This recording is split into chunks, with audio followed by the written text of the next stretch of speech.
It's no secret that Californians have a tendency to relocate not just to the state of Texas, but to Austin, Texas specifically. And in this video, we're going to talk about why they just might regret it.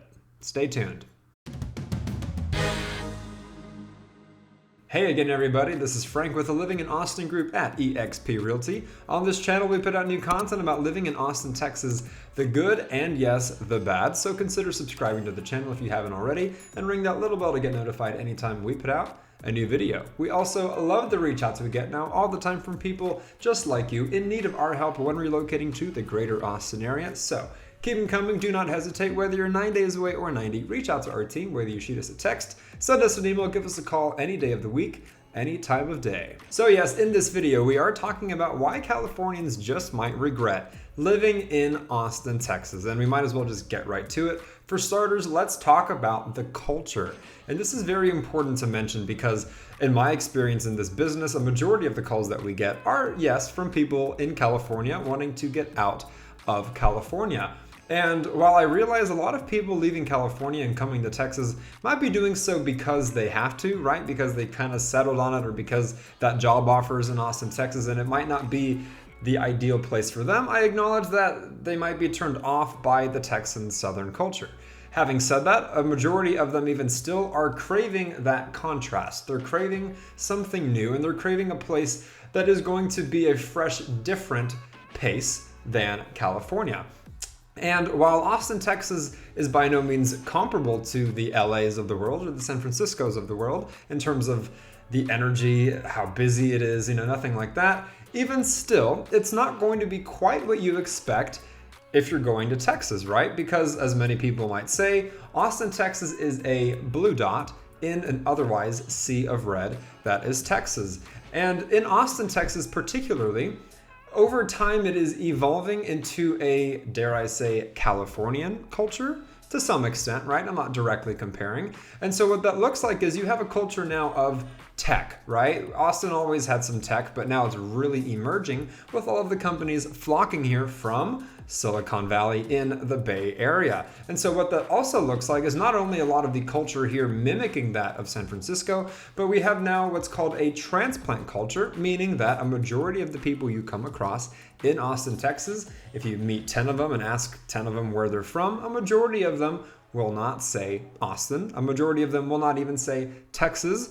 Most of them will say California, and then the remainders will say Canada, Oregon, Washington State, New York, so on and so forth. So why is this important to know? Well, for starters, if you're looking for that Southern Texan culture, you are going to be better off finding that in places like San Antonio, Texas, Houston, Texas, or Dallas, Texas. Not to say that Austin, Texas is devoid of any Southern culture, because I would describe it as a bit of a hybrid since it is still in Texas, but even still, if you're looking for that change and you come to Austin expecting it to be super Texan, chances are you're going to feel like you're in a perhaps watered down version of where you came from. Up next, regarding why Californians just might regret living in Austin, Texas, would be the subject of politics. And not to worry, on this channel I have absolutely no interest in getting into the specifics of politics, but as mentioned, Austin is a blue dot in a sea of red, and it is worth mentioning because we're all different, right? We all come from different walks of life, and depending on who you are, it could be a great thing or a not so great thing. For example, a lot of people leaving California are leaving California because of the way their state is right now. And a lot of people might be happy with that. Other people, in my experience, not so much, and they need to get out. It's feeling more and more urgent by the day. So in some cases, that looks a lot like people saying, we need to go to a red state. We are going to start leaning a bit more to the right, politically speaking. And then, of course, you get to Austin, Texas, which is just such a very progressive place, a very artistic place, a very liberal place, a very eclectic place. And you find that it might be a bit too familiar. It might be a bit too close to home. We are seeing a rapid increase in crime statistics. We are seeing a rapid increase in homelessness. We are seeing a rapid increase in panhandlers as well. Now, a silver lining to that worth mentioning, however, is that does pertain to specifically the city limits of Austin, Texas, right?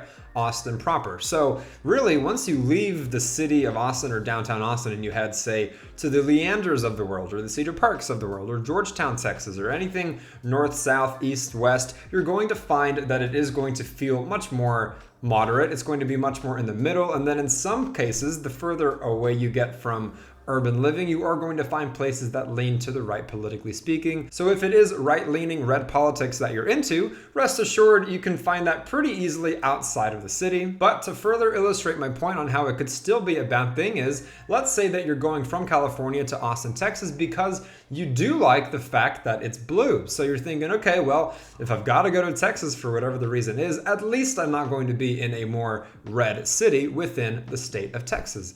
Well, that might be true. You might find that Austin, Texas is your flavor of politics. However, you're still at the mercy of it being in a red state. So that can look like a variety of things that we won't get too specifically into, but you can really imagine that a red state's policies, if you will, are still going to apply whether or not you live in a blue dot in that sea of red. So it's something to consider. Depending on who you are, Austin might be perfect for you for all of the aforementioned reasons, but I encourage you to pause and perhaps reevaluate any assumptions you might be making about Austin or the state of Texas. Moving right along regarding why Californians just might regret living in Austin, Texas, boring as it may sound, would be the subject of the market. And of course, I will be honest with you guys, at the time of the making of this video, which is February of 2023, it is absolutely 100% a buyer's market in spite of those interest rates, and of course, most likely due to those interest rates. But yes, truth be told, if you are a buyer in this market, it has not been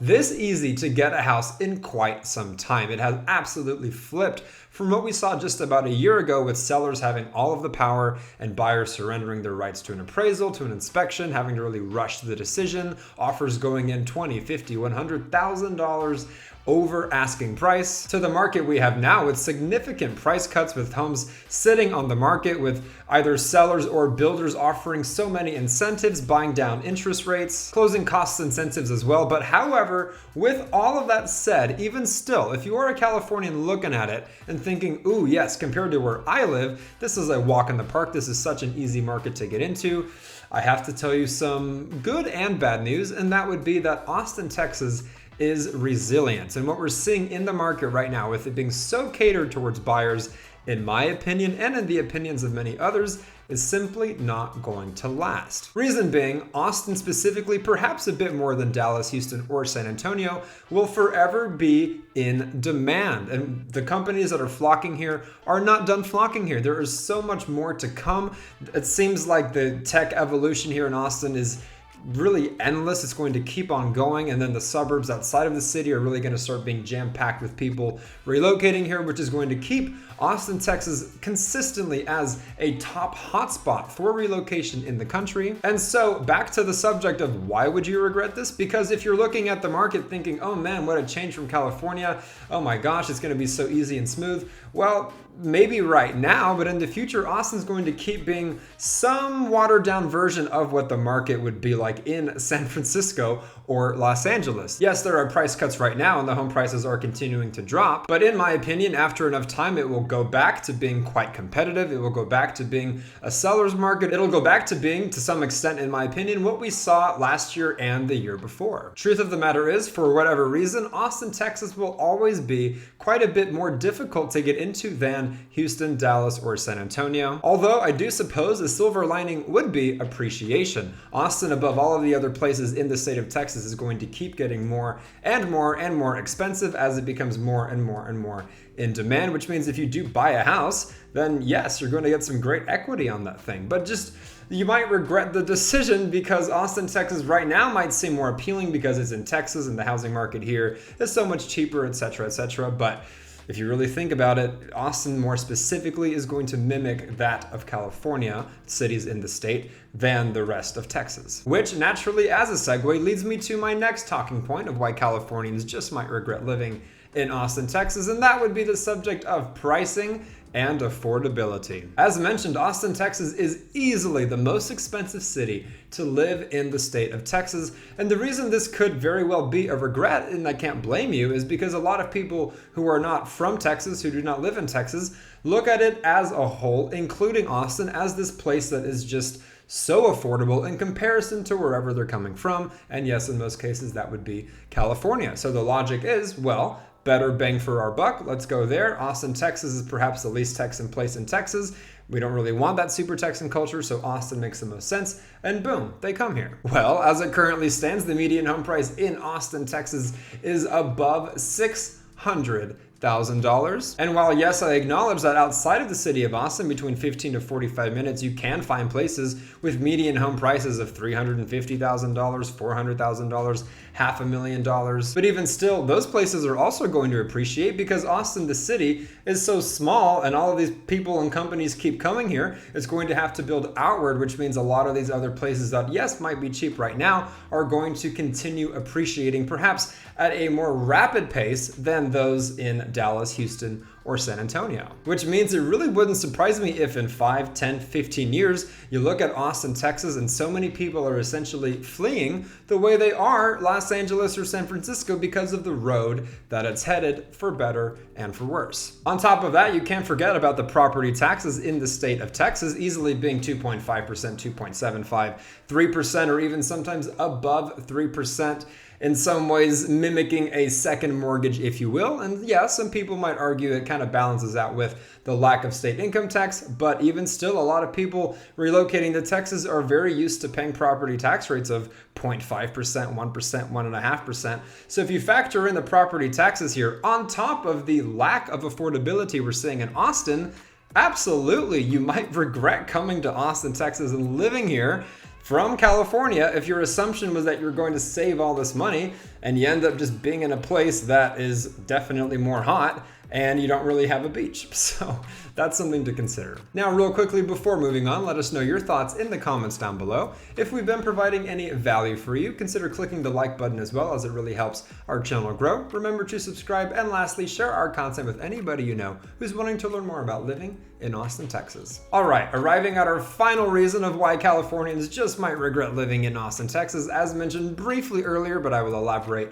a bit more now, would be the subject of heat. And if you're rolling your eyes, I can't blame you. What else is there to say about heat other than it's hot? Well, if you haven't been to Texas ever, or if it's been some time since you've been to Texas, let me remind you, a 100-degree day in, say, Pasadena, California, Los Angeles, San Francisco, whatever, is, in my opinion, preferable to a 90-degree day here in the South, here in Texas, here in Austin, Texas, because of the air. And yes, you can use the word humidity. I choose perhaps not to, because when I think of humidity, I think of Hawaii, or I think of Houston, Texas, or places like that. Florida, where you're just really, really soaking in your sweat all the time. Now, Austin more specifically is going to be that combined, say, with the dryness of Phoenix, right? It's somewhere in between, where instead of humid, I would use the word muggy and dense. The type of air where it might be 95 degrees, but when you open your weather app, it says, feels like 103. That's what I'm talking about. So, okay, you think you can handle that. So consider when it's the months of May, June, July, August, even early September, when it is almost consistently triple digits here in the South. Oh, it's going to be 102 tomorrow instead of 105. Man, I might wear closed-toed shoes instead of flip-flops. And then your weather app is going to say, oh, it might be 102, but it feels like 115. That is a reality here that you might not be ready for if you're used to the dry, perhaps desert air of California. It's very different here. On top of that, you've got to consider your bills for cranking the AC all the time, or your garden or your grass, your lawn dying and having to water that extra. All of the cold showers you're taking. I mean, it has this trickling effect once you get in your car. I mean, if you have leather seats, better wear pants because it's going to burn you, but you don't want to wear pants because it's hot outside. Things like that that you really don't think about until you're here and you're stuck in it day after day after day after day. So yes, I realize I'm playing Captain Obvious talking about the heat. You know, I don't mean to be redundant. We all know that the heat really sucks, but I just want you to be aware that it is, in my opinion, so much worse here than you're probably expecting, and is absolutely a reason, combined with the lack of affordability, combined with the culture changing, that if you're coming here from California with the nice weather and the palm trees and the beach, that you might regret it. So there you have it. And I don't mean to be rude to Austin, Texas, or drag it through the mud. I am a licensed agent here as well as my team, and it's in our best interest to have people move here. I'm going to be transparent about that, but On this channel, we do take pride in just calling it as it is and encouraging people to really do their due diligence and know what to expect before coming to Austin, Texas. And while yes, Austin, Texas is still a fabulous place to live and a majority of people here are very happy that they're here, it doesn't mean that it's without its drawbacks, that it's without its flaws, and particularly kind of debunking the myth that if you're coming from California, this is the perfect place to do it. Absolutely not. Don't get me wrong, you might come here from California, as many of our clients have, and be very happy here. That could absolutely be the case for you. But I would like to acknowledge that for a lot of other people, it might be a terrible decision for all of the aforementioned reasons. That being said, if Austin, Texas does turn out to be right for you, again, that is what we are here for, helping people just like you relocate to the greater Austin area, making that move as smooth as possible and finding that perfect spot. But again, the only way we can do that is by you reaching out to us. So do not hesitate, whether you're 9 days away or 90, reach out to our team, whether you shoot us a text, send us an email, give us a call any day of the week, any time of day. It's what we love to do. And as mentioned on this channel, we do put out content about living in Austin, Texas, the good, and in this case, the bad. So don't forget to subscribe if you haven't already, and ring that little bell to get notified anytime we put out a new video. Let us know your thoughts in the comments down below. Click the like button if we've been providing any value for you. Share it with anybody you know. And until the next one, you guys, my name is Frank. This is Living in Austin, Texas, and we will absolutely catch you later.